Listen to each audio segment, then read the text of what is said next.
Баршаңызға сәлем, сіздермен бірге аспаз келін. Бүгін осындай керемет қарбыздан жем жасайтын боламыз, яғни тосап дайындайтын боламыз. Өте дәмді болып шығады. Видеоны соңына дейін қарап, менің каналыма тіркелуді ұмытпаңыздар. Ең алдыменен осылай қарбызымызды кесіп, ішіндегі дәндерінен ажыратып аламыз. Мен қарбыздың жұмсақ жерінен жасадым.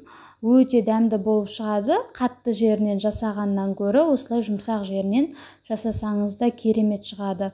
Осылай барлығын дәндерінен ажыратып аламыз. Бұл жерде маңызды емес қандай қылып турағандарыңыз, өйткені біз барлығын блендермен езіп араластырып алатын боламыз. Енді қантымызды саламыз, мөлшерлерін описаниеге қалдырып кетемін. Мінекей осылай 5-10 минуттай қоямыз. Осылай өзінің суы шығып, қарбызымыз суласады, яғни суы шығады. Біз қантымызды қосқан соң, енді блендермен жақсылап езіп аламыз.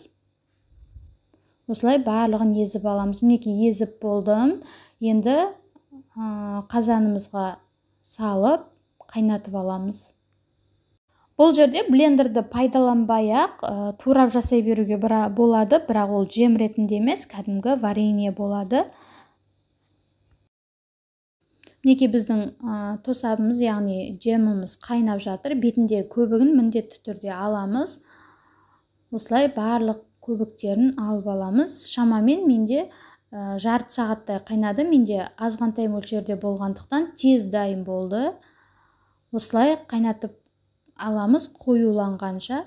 Егер де сіз қысқа жабатын болсаңыз, банкаңызды парлап дайындап алыңыз. Сол кезде банкаңыз атылмайтын болады. Қараңыздар, өте әдемі болып шықты, қою, дәмді болып шығады. Қазір ыстық кезінде сәл сұйықтау болып тұр, бірақ толық суып мұздаған кезде кәдімгі жем сияқты қою болады. Сіздер де жасап көріңіздер, және менің каналыма тіркеліп кетуді ұмытпаңыздар. Достар, қазақша контенттің дамуына өз үлестеріңізді қоссаңыздар.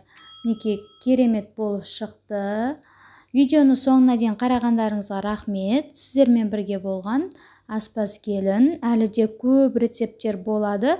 Сондықтан менің каналыма тіркеліп кетуді ұмытпаңыздар.